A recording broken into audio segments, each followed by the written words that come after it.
देखा न हमने कभी मोहब्बत तुमसा नहीं, क्रूस पर चढ़ गया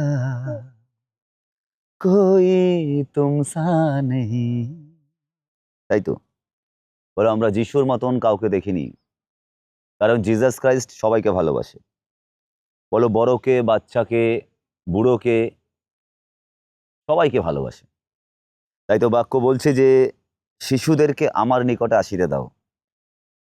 আর শিশুদের মতন সরল না হলে তোমরা কেউ, বলো, তোমরা কেউ স্বর্গরাজ্য দেখতে পাবে না। বলে, এটা আমার বাক্য নয়, এটা আমার প্রভুর বাক্য। হালেলুয়া। কিন্তু সরলতা মানে কি? সরলতা মানে বোকামি নয়। সরলতা মানে হলো সঠিক সময়ে উপযুক্ত কাজ করা, সতর্কতার সঙ্গে। সতর্কতা হলো সরলতা। যেই মানুষ সতর্ক এবং সরল, সেই মানুষ সফল। কারণ যদি শুধু যদি সরলতা থাকে তাহলে বোকামি হয়ে যাবে। তার জন্য শিশু বয়সে অনেক ভুলের ক্ষমা হয়, সব ভুলের ক্ষমা হয়। এই বাচ্চা এখন যদি খেলতে খেলতে যদি মাকে, বাবাকে বা আমাকেই হিমচি দিল, মারলো, আমরা সেটাকে কি করব? ভালোবেসে গ্রহণ করব, তাই না? কারণ সে বোঝে না অনেক কিছু, সে সরল। কিন্তু এই সরলতার সঙ্গে যদি আমরা এই কাজটা করি, কথা বলতে বলতে একটা বড় মানুষকে খিমচি দিয়ে দিলাম, মারলাম, তাহলে কি সে ভালো করে গ্রহণ করবে? কখনোই না। অর্থাৎ সরলতা থাকবে কিন্তু সতর্কতাও থাকবে। তার জন্য জিসাস বলছে যে কপতের মতন সরল হও, কিন্তু সর্পের মতন সতর্ক হও। তাই ভিউয়ার্স, সতর্কতা, সরলতা, ব্যালেন্স লাইফ। শুধু সরল হলে চলবে না, শুধু সতর্ক হলে চলবে না। দুটো পাশাপাশি থাকলেই আপনার লাইফ এগিয়ে যাবে।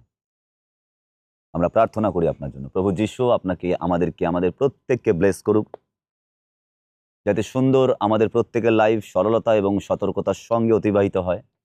কারণ তার আসার সময় হয়ে গেল। তিনি এসে দেখবে যে তুমি সরলতার সঙ্গে শুধু আমায় ডেকেছো তাই নয়, তুমি এই জগতে তোমাকে যেই কাজ করতে দিয়েছি, তুমি কি সেই কাজটা শুধু সরলতার সঙ্গেই করেছো নাকি সতর্কতার সঙ্গেও করেছো? যদি আমরা সরল থাকি তাহলে প্রভুর কাজ করতে পারবো, কিন্তু সেইভাবে করতে পারবো না। কারণ অনেক নেকড়ে ঘুরে বেড়াচ্ছে তার কাজকে নষ্ট করার জন্য। তার জন্য জিসাস বলল, তোমরা আধ্যাত্মিকভাবে সতর্ক হও, কারণ দিয়াবল গর্জনকারী সিংহের মতন কাকে গ্রাস করবে খুঁজে বেড়াচ্ছে। তাই ভিউয়ার্স, শুধু সরলতা নয়, সতর্কতাও থাকুন। আধ্যাত্মিকভাবে চতুর হন, কারণ আপনার আশেপাশে বাতাবরণ কিন্তু ভালো নেই। হালেলুয়া। তাই প্রভু আসছে। প্রভুর জন্য নিজেকে কন্ট্রোল করে, ভয় ছেড়ে, কারণ তিনি আমাদেরকে ভীরুতার আত্মা দেননি, সংযমের আত্মা দিয়েছেন, জয় করার আত্মা দিয়েছেন, সতর্কতার আত্মা দিয়েছেন, অ্যাট দ্য সেম টাইম পাশাপাশি সরলতার আত্মাও দিয়েছেন। তাই জেগে থাকুন, প্রার্থনা করুন, কারণ মালিকের আসার সময় হয়ে গেল। Hallelujah. God bless you all. তুমি কিছু বলবে? বলে দাও, গড ব্লেস ইউ অল। সকলে ভালো থেকো। জয় যিশু। আমেন।